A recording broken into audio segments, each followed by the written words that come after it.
Hi, my name's Jonny, and today we are checking out the brand new Ashdown Rootmaster 500 EVO 3 and the matching 2x10T cab.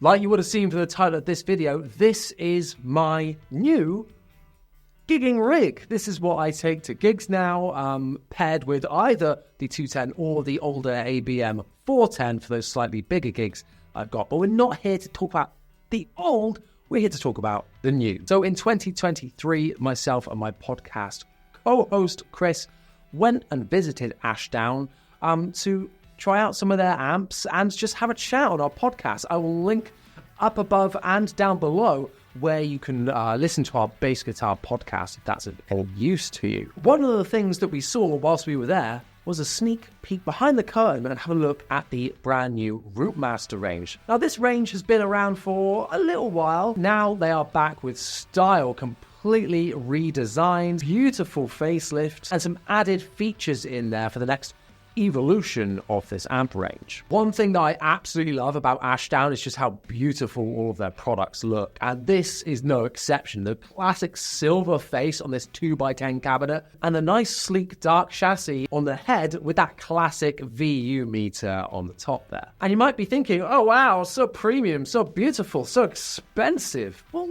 no, actually, it's not. 500 watt heads, you're looking at around £680. And for the 2x10 cab, that comes in at £366 to be exact, currently on Ashdown's website. Before I take you through this setup, I do want to say that I am now an Ashdown artist. This is my rig. They did provide me with this, not just for live, but to review as well. So for the sake of transparency, this video is sponsored by Ashdown, but I'm just going to be completely honest, like always, tell you the good, the bad, and the ugly. Click the link in the description to go and check out this full range on Ashdown's website. You can see the 800 watt version and then all the different cabinet combinations that this one comes in. Now, I'm going to walk you through the controls and what we got in the amp very quickly. Some things you would have seen many times on every amp, and some things are very unique to Ashdown indeed. We've got a kind of 5-band preamp on here with a bass, low mid, mid, high mid, and treble control. I absolutely love being able to control low mids and high mids separately on an amp. I think that's an amazing feature. We've got a gain control, onboard compressor, onboard drive, a sub knob. I wish I had a sub knob. Master volume and a line mix knob. We've got a couple of other bells and whistles and buttons on here, and we'll talk about those as we go through. Then we've got a shape button, and I absolutely love this. Essentially, what the shape control is doing is giving you a bit of a smiley face EQ, makes it a little bit more modern sounding. I actually really love this feature, and it's something that I've always got on. One of the features that made me think, yes, I really want to use this amp is its kind of hidden weapon. On the right-hand side here, you see a lot of little buttons and some text that says analog cab sim. Over the years, I've discovered that when I'm using lots of drive, like I tend to do with my bands, I absolutely love having a cab sim on the DI out that goes to front of house to give that emulated speaker sound. Gone are the days, unless you're in massive bands or playing massive stages, are they miking up the bass cab. So if you want that kind of sound sent to front of house without any of that, this is where the cab sim comes in handy. And this is a great cab sim as well. Really, really interesting controls. The first button is to engage the cab sim. The second is to have it ported or sealed. But then we can actually choose what size speakers we want. Push it in for a 10-inch and have the button out for a 15-inch speaker. And then we've got the option to have a horn on there as well to give you some extra highs if you want to. So a really amazing feature. The majority of what you're going to be hearing today is purely that cab sim. I've had a little listen back and compared it to what this sounds like in the room. I've been absolutely floored about how accurate that sounds to Ashdown's 10-inch speakers. I think it's they blow me away with this. More amps should have this. Now let's have a listen to what it actually sounds like. I'm going to be playing through my Vola PJ bass. It is an active bass, but I put it on passive, and we're just going to be listening to the P bass pickup, so you can get an idea of a standard kind of precision bass sound through this. I'm not going to be able to show you every single sound you can get out of this, but we're going to have a listen, first of all, with everything flat, and then tweak it from there.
The one thing that I think is the sign of an amazing piece of gear, a high quality piece of gear, is when you set everything flat and it just sounds good. And that is exactly, I think, what you're getting here.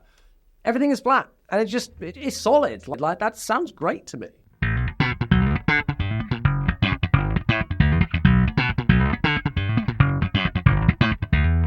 For me, personally, I think I want to scoop out some of those mids a little bit and give it a bit more of that shooby warmth, specifically that I like when I'm playing with a pick.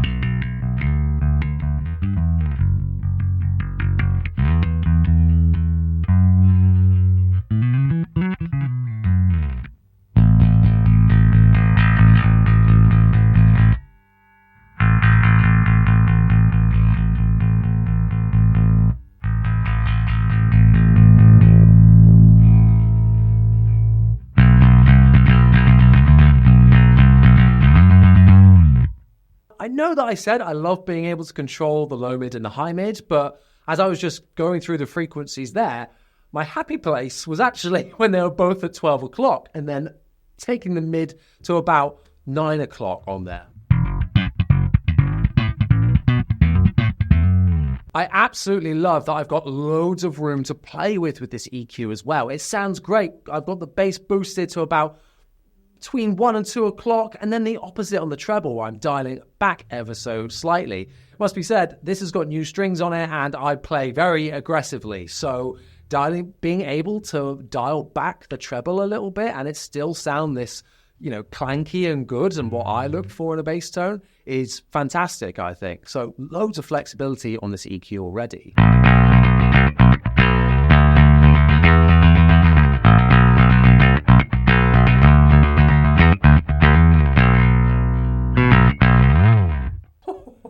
And now taking the shape out.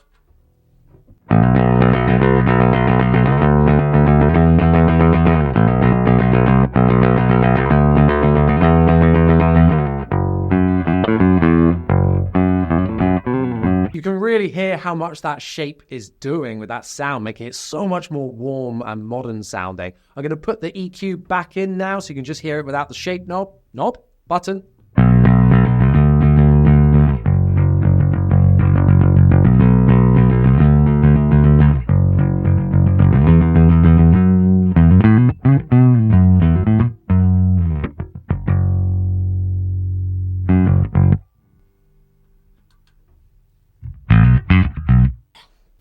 For me, the shape control really reminds me of an Ampeg SVT when you've got the high and the low. You're boosting those and giving it a bit of a natural scoop in that. And it just sounds fantastic. I am a pedals guy. I love pedals. And I always find that over the years, the majority of my tone has come from my pedal board, adding preamps, drive, etc. It's very rare that I play an amp and that's it. Like that's fine for me. And this gets me there, honestly. Before I move on to some of the effects down here, I'm just going to play around with the cab sim now. So for context, this is what the DI sounds like with it turned off.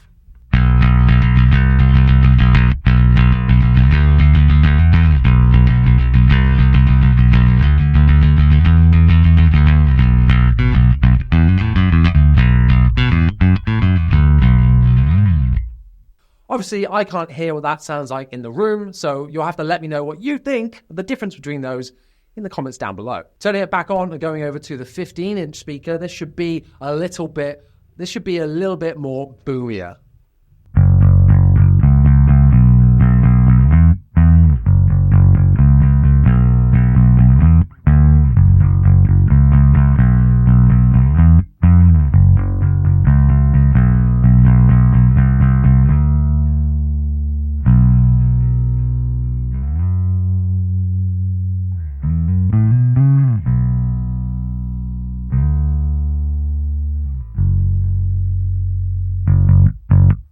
Now let's add that horn in.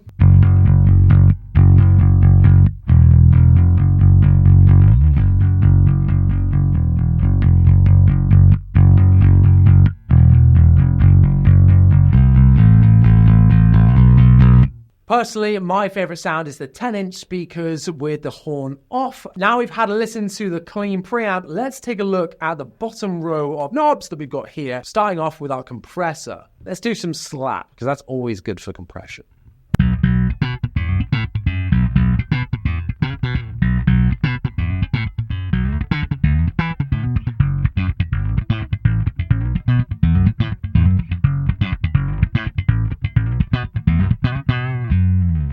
Now with the compression on at 12 o'clock.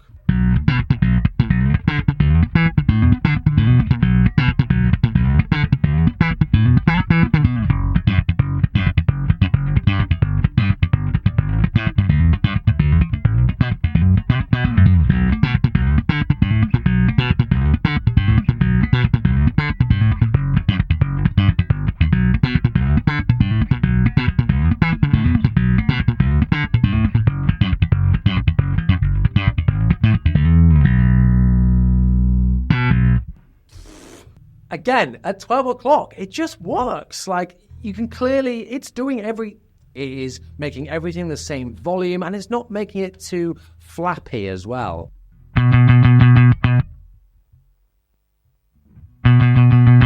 Okay, I will say that when I'm hitting really hard with a pick there, you can hear it kind of choking out a little bit. It doesn't sound bad, but if you're playing really hard, personally, I think I want to dial that compressor back ever so slightly. First of all, though, I am going to put it on full just to give you a quick demo.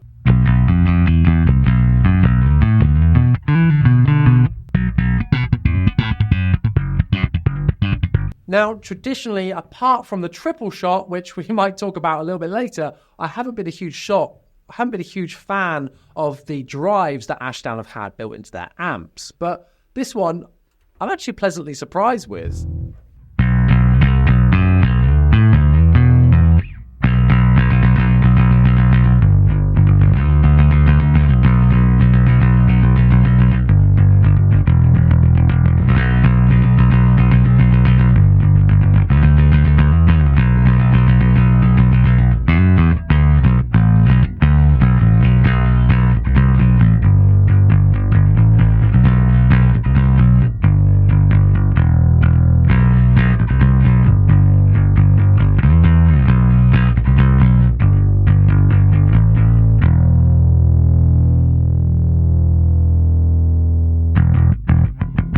I do think it is a little bit flubby on some of those low notes.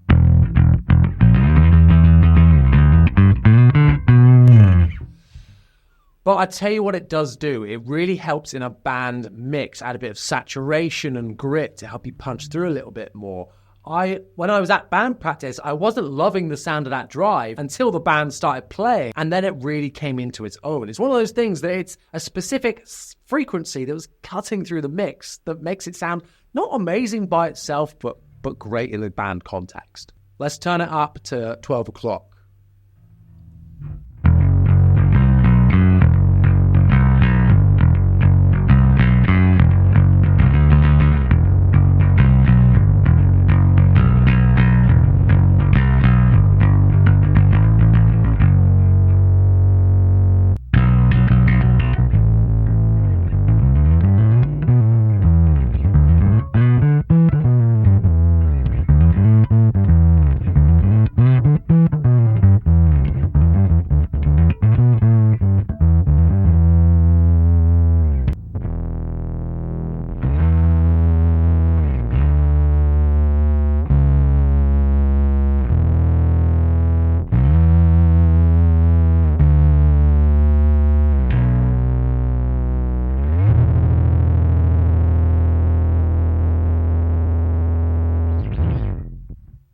I don't really like it as a full drive sound, but just to add a little bit, I think that's where it shines the most. Now let's have a look at Ashdown's signature sub-harmonics feature.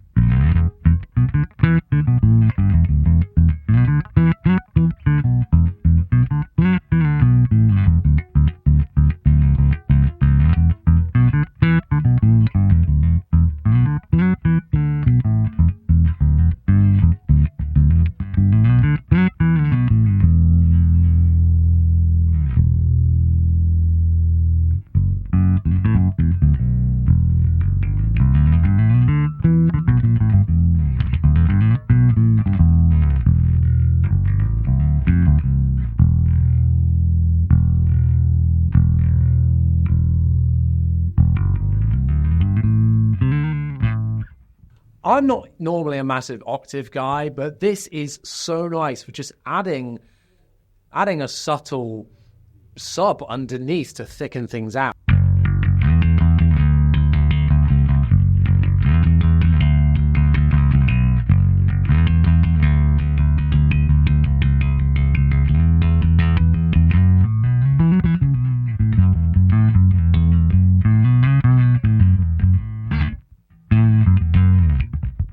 It's really nice. I don't know if I'm going to use that massively in my own sound, but it is cool to have that, and I'm looking forward to experimenting with that a little bit more. This sounds cool in the room, and I don't know what it's going to sound like on the DI necessarily without listening back, but if I have any differing opinions to it sounding great in the room, I will let you know now. Now, earlier I mentioned the Ashdown triple shot, and I've actually got this drive pedal on my pedal board right now. This is one of my favorite drives because it allows you to essentially tweak bass, middle, and treble and how much gain you want on each as well. I don't have another camera set up here, but it is on my pedal board here. And I'm going to see what this ultimate Ashdown rig sounds like.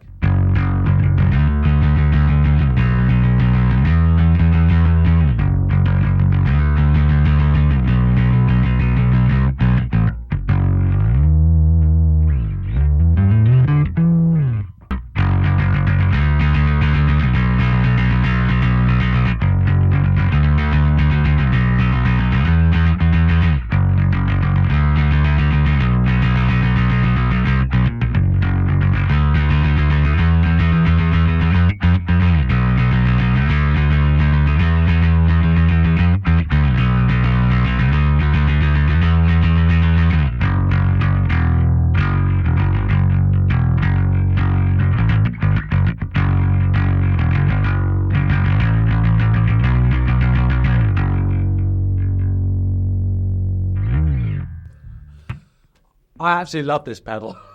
It sounds so good mixing with this.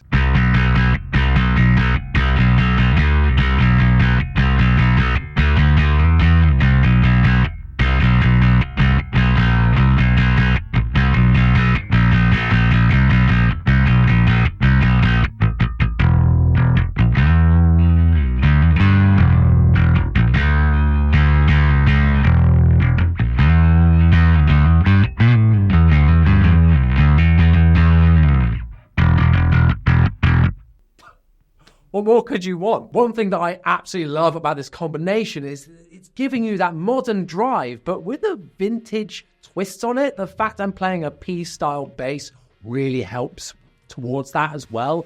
I think that is just an amazing combination. It's kind of giving you that dark glass, pristine drive, but not too modern. But it's not all amazing. There are some things that I don't love about this amp. Number one, this cab is pretty heavy. I'll try and, if I can find it online, put the weight on screen now so you can see.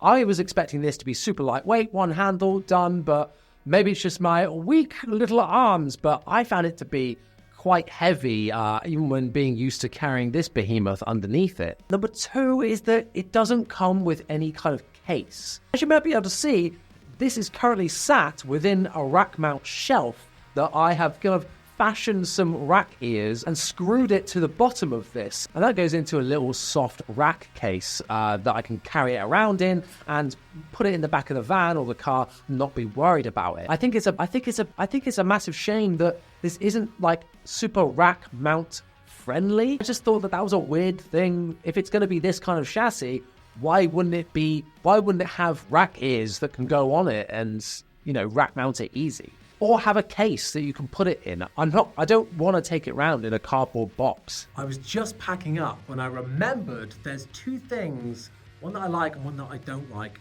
about this amp. One thing I forgot to mention is that any control that's got like numbers on it, the knob is actually kind of notched. Really nice touch. I really, really like that. One thing that I do not like so much is that you'll see that I don't know when the compressor's on or off. I don't know when the drive is on and off. I know that in is on, but that's really not obvious. I wish it was like a switch for on off rather than a button in and out. I always find that a bit confusing on the fly. I'm like